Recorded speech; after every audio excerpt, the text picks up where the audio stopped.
take nobody in. Thought you gonna take me in? Nothing, shoot me in the back. Oh, I never shot a man in the back before. I have in the leg. Hold it right there. I heard a bunch of shit. What's going on? Oh, my gun's all jammed up here, deputy. Let's press the window. Get your pistol out. You hold it right there, boy. I'm the law. You ain't got no chance. I got the devil on my side, boy. You actually managed to hit him. Your gun bounced around there. Well,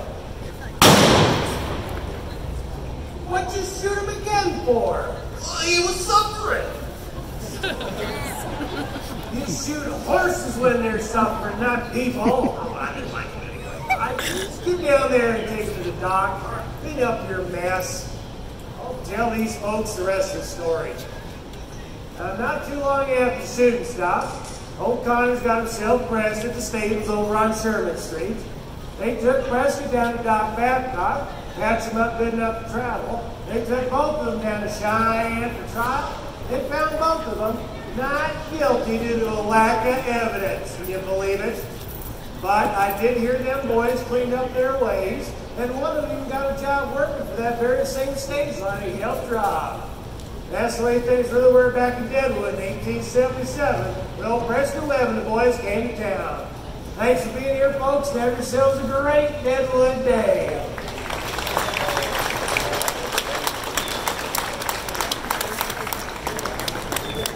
Now we hope you enjoyed all our shows today, and we hope to see you again later on.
Shortcut all the way to the other side of our mine.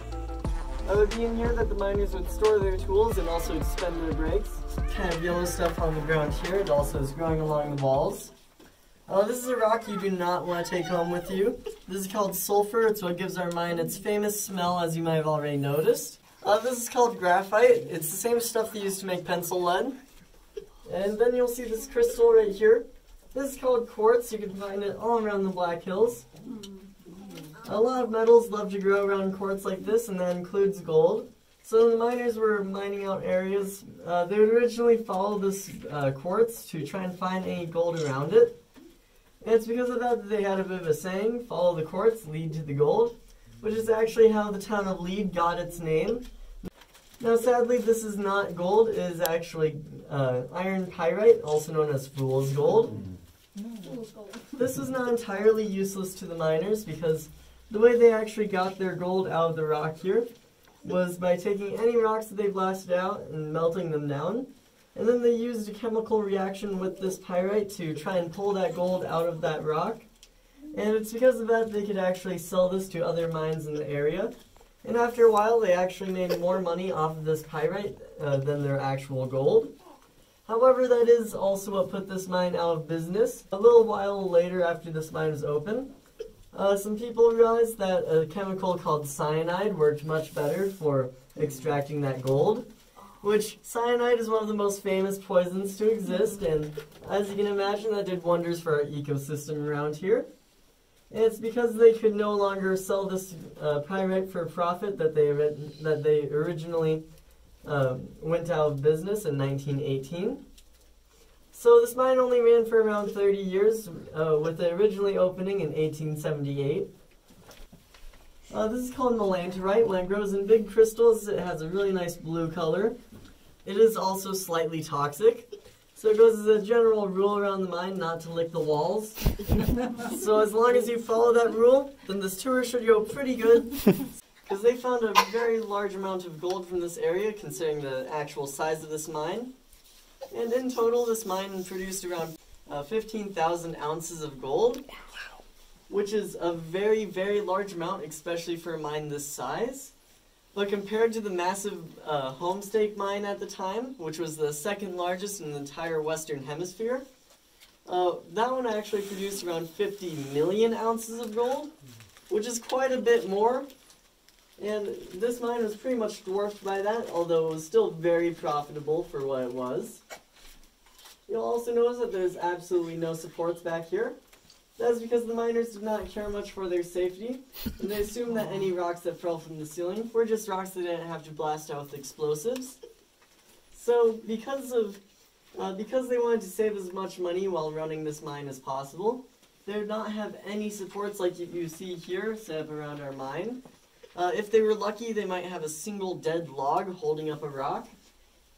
And even if they did find any supports, it would be very low quality because living in a town called Deadwood, after all of the dead trees around here, they could not find very high quality wood. So cave-ins would be a weekly occurrence for the miners, and during the winter months, it actually would become more of a daily occurrence for them. The miners would have to use something like this back here. Now this is called a Stokes basket. It was basically just an early stretcher that the miners used to haul any injured people out of here.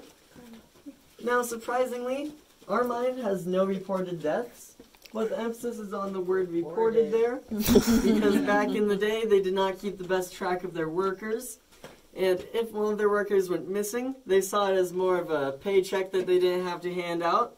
They used the good old hammer and chisel. Now they'd use this exactly how you'd expect. They'd hit the chisel on the head, they'd get slightly deeper into the wall, they'd actually give it a quarter turn then, so it would get that kind of drilling motion.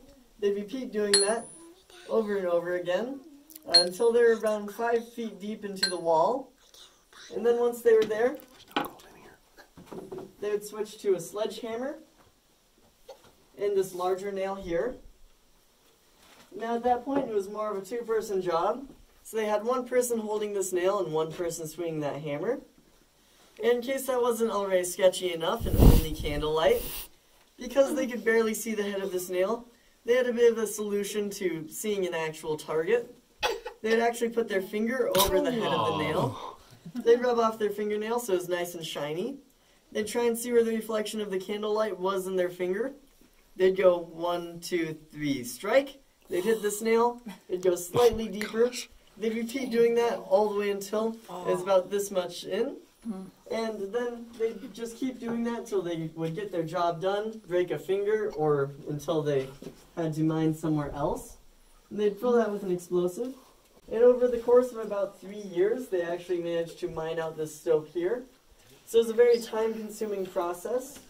And to actually light the fuse for these explosives, they typically get their least experienced worker, and also youngest most of the time, to light the fuse on those explosives.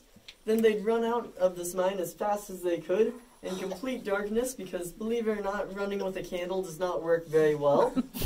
So the person that lit that fuse would know this mine in and out completely by memory. So they'd try and run out of here as fast as they could after they lit that fuse. And then once they got out, hopefully, then they'd return the next day once all the smoke and debris had settled, and they'd just start loading all that rock into mine carts to try and get that gold extracted from it. And she made a few rules before we actually opened as a business. The first one of those being that there would be no active mining here anymore, and that would only be used for education. That's why you see no active gold mining in this area, and we only give tours through here. And then the second rule being that everybody's allowed to take rocks home with them. Now this one I like because it was made by her partially in spite of her father, because she would actually come down here to work with him sometimes, and she would be allowed to play with any of the rocks that she wanted. However, whenever she left the mine, she had to leave her rocks here and they would inevitably get lost somewhere. So it's kind of because of that that she made it so now everyone's allowed to take rocks with them, kind of in spite of that rule. So that's why we allow that. And then the final one being, this one was left in her will right before she passed away, and also gave this place to the Chamber of Commerce. It was that everybody that visits this mine will actually get a single share in our mine. Now, sadly for you, we are non-profit, so you will not be getting any checks in the mail with these. However, you will be getting those bragging rights that you now are partial owners of the Broken Boot Gold Mine in Deadwood, South Dakota. So I'll be handing those to you as we exit the mine. So now that you have this, you'll see these kind of ridges on the side of your pan. You want to make sure that these ridges are facing away from you at all times into the water. So now you can fill your pan with water just enough to cover all of these rocks. So now with your pan like this, you want to start just kind of shaking these rocks around. You want to make sure that they're all moving.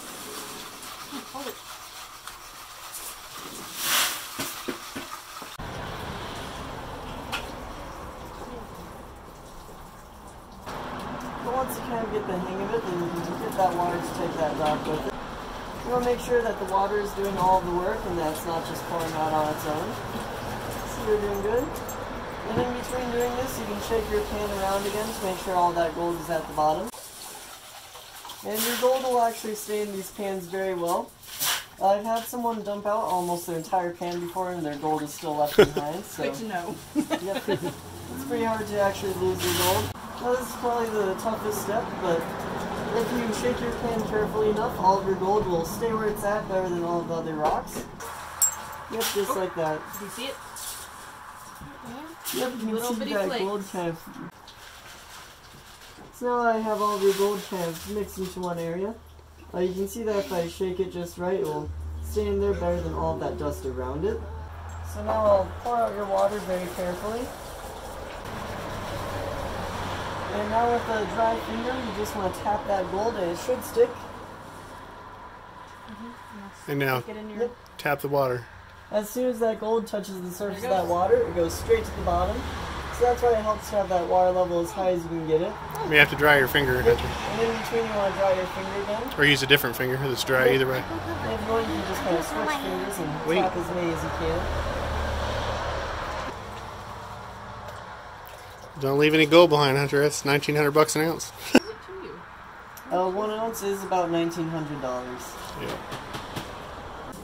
So now you can see all of your gold kind of grouped up around there. Look at all that, Grayson. See your gold? Water's Your fingers dry, Grayson? Yeah. All right, tap the gold. Push on the gold just slightly. slightly, like, Just look, touch watch, the gold. Grayson, like this. See, so it sticks to your finger? I don't even know what. No, the little flecks of gold. See all that gold? Tap it. Now tap your water. There you go. And get into the... There you go. I don't know, the repeating of drying your finger and tapping that gold again. Yeah. Good job, Grayson. No, Grayson, make sure you use a dry one. The dry one. There you go.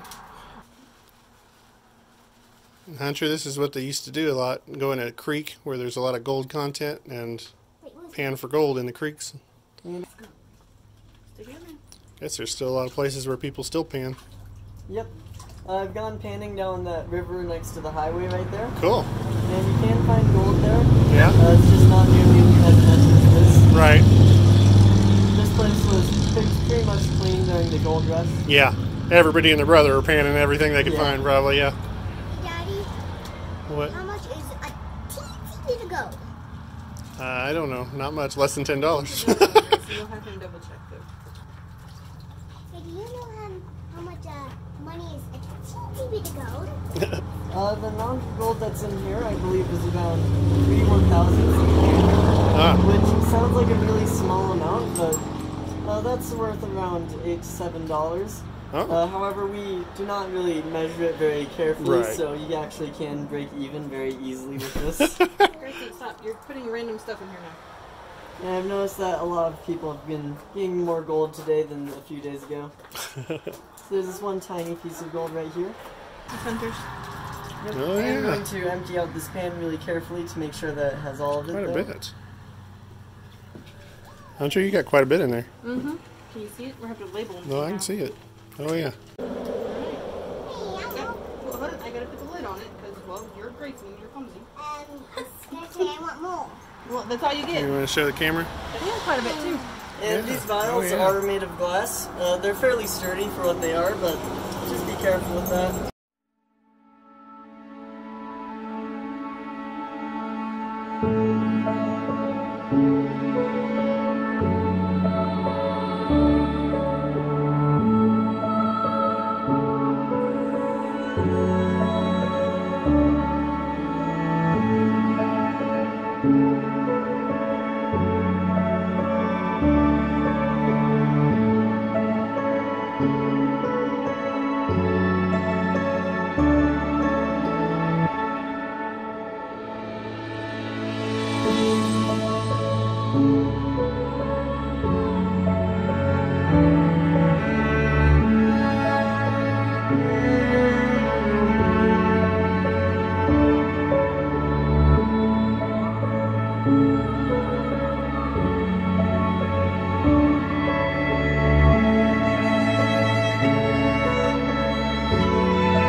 Yes, it is. That's cool. Biggest one I've seen in my life, Spearfish. No, the biggest one was in Yellowstone, you saw. Oh yeah, I'm thinking, I'm like, is it? Yeah.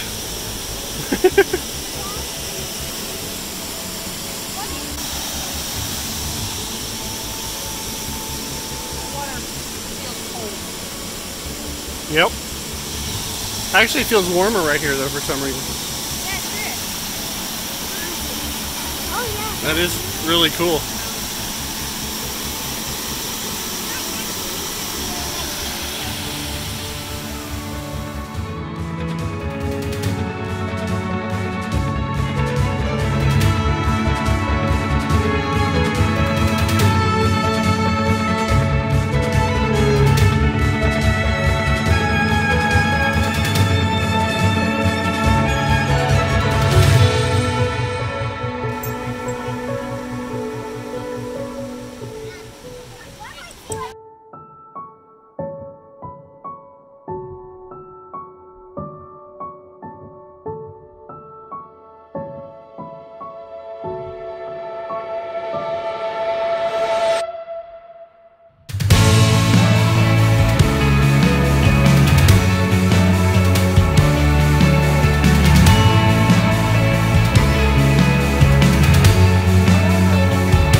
think the presidents are angry about what's going on in the country.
I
don't know what to do with this little dog. Emmett, can you help me?